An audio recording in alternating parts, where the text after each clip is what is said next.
تو اسکیم یہ تھی کہ پیر تک یہ گنتی ملتوی ہو جائے، کیونکہ اس نے ایک 5 رکنی بینچ کے فیصلے کے خلاف ایک اپیل دائر کی تھی۔ اس کا خیال تھا کہ ظاہر جب اپیل دائر ہوگی تو اس پر بنچ بنے گا اور بڑا بنچ بنے گا اور تاریخی سماعت رکھی جائے گی تو مجھے مزید مہلت مل جائے گی، لیکن اس کو یہ اس دوران پتہ ہی نہیں چلا تھا کہ جب یہ ریٹ دائر ہوئی تھی تو اسی وقت ہی اس کو خارج کر دیا گیا تھا، اس کو ایکسیپٹ ہی نہیں کیا گیا تھا، اس کو اس بات کا علم ہی نہیں تھا۔ اس کو اس بات کا علم تب ہوا جب اسے یہ ساری باتیں بتائی گئی کہ تم بھی گرفتار ہو جاؤ گے اور تمہارے ساتھی بھی گرفتار ہو جائیں گے اور نااہل بھی ہو جائیں گے۔ اس پر پھر اس کی ہوا خارج ہوئی اور اس کی ساری ہیگڑی تھی وہی کھڑے کھڑے نکل گئی۔ باتھ روم میں جا کر اس نے کیا کیا کیا نہیں کیا وہ پتہ نہیں ہے کسی کو، لیکن باتھ روم سے باہر آنے کے بعد پھر اس نے اسد قیصر کو فون کیا اور اس طرح یہ اس معاملے کا ڈراپ سین ہوا۔ اور یہ قسمیں کھایا کرتا تھا اپنے ساتھیوں کے سامنے کہ دنیا ادھر کی ادھر ہو جائے، میں استعفیٰ دے دوں، مجھے نکال دیے جائے، کچھ بھی ہو، شہباز شریف کو میں نے وزیر اعظم نہیں بننے دینا۔ لیکن شہباز شریف اس کے سینے پر مونگ ڈالنے کے لیے کل وزیر اعظم بن گیا۔ ناظرین، اب شہباز شریف کے اعلان کے ساتھ عمران خان کی گرفتاری کا رستہ کیسے ہموار ہوا ہے وہ میں بھی بتاتا ہوں، لیکن اس سے پہلے مختصر طور پر ذکر کہ یہ شاہ محمود قریشی الیکشن سے دوڑا کیوں۔ اگر بائی کاٹ کا فیصلہ کرنا تھا تو پہلے انہوں نے کاغذات کیوں داخل کرائے اور شہباز شریف کے کاغذات پر اعتراضات کیوں کیے۔ بات یہ ہوئی کہ جب ان کا اجلاس ہوا پارلیمانی پارٹی کا تو عمران خان کو اور ان کو سب کو پتہ چل گیا کہ ہمارے ساتھ جو قومی اسمبلی میں ارکان جائیں گے وہ ان کی تعداد 45-50 سے زیادہ نہیں ہے، اور اگر 45-50 ارکان قومی اسمبلی میں پہنچتے ہیں اور اس کو شاہ محمود قریشی کو ووٹ دیتے ہیں تو پی ٹی آئی کی پارلیمانی پارٹی کا دھڑن تختہ ہونے کی خبر ہر طرف پھیل جائے گی اور اتنی خفت اور شرمندگی ہوگی کہ منہ چھپانا پڑ جائے گا، کیونکہ ان کے پاس منحرفین کے جو اعلانیہ طور پر اپوزیشن کے ساتھ چلتے ہیں ان کی تعداد 20 ہے، تو اس کے 20 کو نکال کر بھی ان کے پاس 135 قریب رکن ہونے چاہیے، 135 رکن، لیکن وہ 135 بھی نہیں تھے، 100 بھی نہیں تھے، 90 بھی نہیں تھے، 80 بھی نہیں تھے، وہ 50 سے کچھ اوپر تھے، 52-53 کہہ لیں، 50 کے قریب تھے۔ تو اس پر انہوں نے پھر یہ فیصلہ کیا کہ ہم اس کا بائیکاٹ کرتے ہیں اور اسمبلی میں نہیں جائیں گے، اور پھر یہ اعلان کیا گیا کہ ان چوروں کے ساتھ ہمیں بیٹھنا گوارا نہیں ہے۔ اگر ان چوروں کے ساتھ بیٹھنا گوارا نہیں ہے جن کے ساتھ 3.5 سال تک یہ حکومت بیٹھی رہی ہے، تو پھر یہ اگر ان کو تازہ پتہ چلا تھا کہ ان کو ان چوروں کے ساتھ اب مزید نہیں بیٹھنا، تو پھر الیکشن میں حصہ لینے کا اعلان کیوں کیا گیا اور شاہ محمود قریشی نے کاغذات کیوں داخل کرائے، شہباز شریف کے کاغذات پر اعتراضات کیوں کیے، یعنی اس وقت تک پورا فیصلہ تھا کہ مقابلہ کیا جائے گا اور پارلیمانی قوت شو کی جائے گی کہ جتنے بھی ہمارے پاس 135-40 کی ان کو توقع تھی، لیکن وہاں 50-55 سے زیادہ نہیں تھے، جس پر انہیں بہت زیادہ پسپائی کا مظاہرہ کرتے ہوئے یہ اس طرح سیٹ بیک انہیں لگا بہت بڑا، اور اس کے بعد پھر انہوں نے استعفے دینے کا اعلان کیا۔ عمران خان نے تو استعفیٰ اپنا اسپیکر کو بھجوا بھی دیا، کچھ اور 8-10 ارکان کے استعفے بھی اسپیکر کو بھجوا دیے گئے۔ اب تازہ فیصلہ ان کا یہ ہے کہ پوری پارٹی جو ہے ان بلاک مستعفی ہو جائے گی، لیکن رات گئے تک ان کے پاس 45 سے زیادہ استعفے جمع نہیں ہوئے تھے، یعنی وہ جو 50-55 حاضر تھے ان میں سے بھی 8-10 اور کھسک گئے ہیں۔ اب اگر یہ 45-50 استعفے آ بھی جاتے ہیں تو میرا خیال ہے کہ ضمنی الیکشن ایک بڑا کام تو ہوگا، لیکن اتنا بڑا کام بھی نہیں ہوگا کہ اب الیکشن کمیشن کرا نہ سکے اور حکومت اس کے لیے تیار نہ ہو سکے۔ یہی صورتحال پنجاب اسمبلی میں بننی ہے، بہت کم لوگ استعفیٰ دینے کے لیے تیار ہوں گے، اور ابھی بڑے دلچسپ موڑ آنے ہیں۔ تو یہ پی ٹی آئی کے استعفوں کی یہ کہانی ہے۔ اب دیکھیے کل تک شاید یا آج شام تک ہو سکتا ہے استعفے دینے والوں کی تعداد 45 سے بڑھ جائے، میں کہہ نہیں سکتا، لیکن بہرحال اس سے ایک بات تو کلیئر ہو گئی کہ جتنی تعداد میں یہ استعفے دینا چاہتے تھے اتنی تعداد میں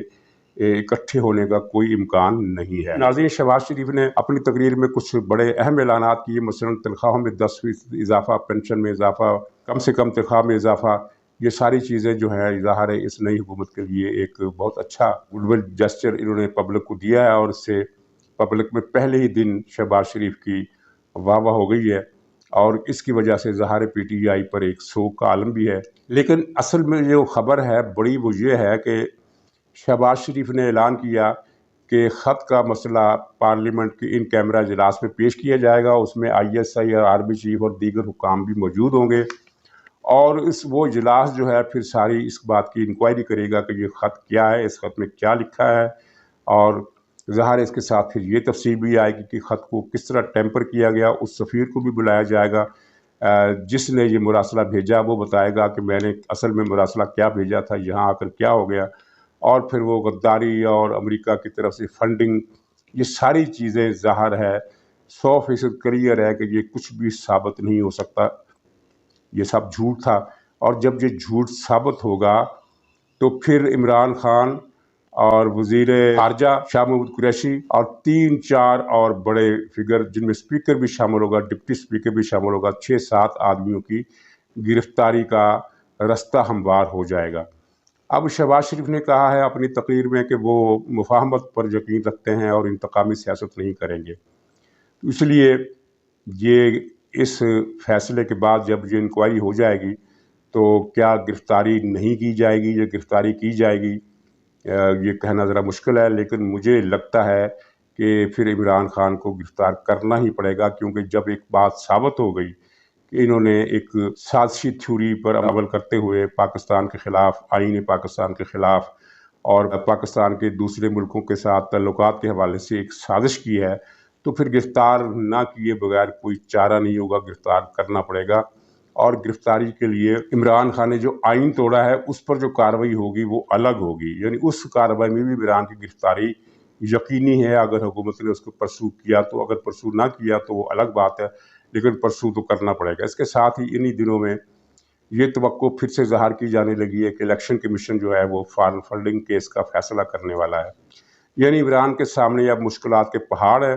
اور اسی وجہ سے پی ٹی آئی کے جو ایک سابق وزیر فواد چودھری، اس نے کہا ہے کہ ہم اس انکوائری کو نہیں مانتے،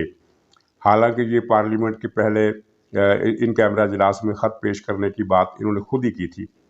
اور کمیشن بنانے کی بات بھی کی تھی۔ جب ان کیمرہ اجلاس ہوگا اس میں عسکری قیادت بھی شریک ہوگی، اس میں خارجہ حکام بھی شریک ہوں گے، تو ظاہر ہے ہر چیز کرسٹل کلیئر ہو کر سامنے آ جائے گی کہ اصل سازش کیا تھی، کیا ہوا، کیا نہیں ہوا، تو اس میں پکڑے جائیں گے۔ 3-4 یہ مشکلات ہیں، اور اطلاعات یہ آ رہی ہیں عمران خان نے پھر عسکری حکام سے رابطہ کیا، ممکن ہے یہ خبر غلط ہو لیکن یہ چل رہی ہے کہ مجھے اور میرے 21 ساتھیوں کو پاکستان سے باہر جانے کی اجازت دے دی جائے۔ اچھا، 21 ساتھیوں سے یاد آیا کہ اس کا ایک ساتھی ارسلان خالد ہے جو جس پر یہ سرکاری خزانے سے کروڑوں روپے خرچ کر کے انہوں نے ایک سوشل میڈیا بنایا تھا جس میں کردار کشی کی جاتی تھی اور عورتوں کی ننگی تصویریں بنا کر اپلوڈ کی جاتی تھی، اور ان کو مختلف ناموں سے، کیونکہ اطلاع یہ ہے کہ ان کے کئی ہزار ملازم تھے یہ ارسلان خالد کے نیچے، جن کو سرکاری خزانے سے تنخواہیں دی جاتی تھی، اور ان کے پھر آگے دسیوں ہزار اکاؤنٹس تھے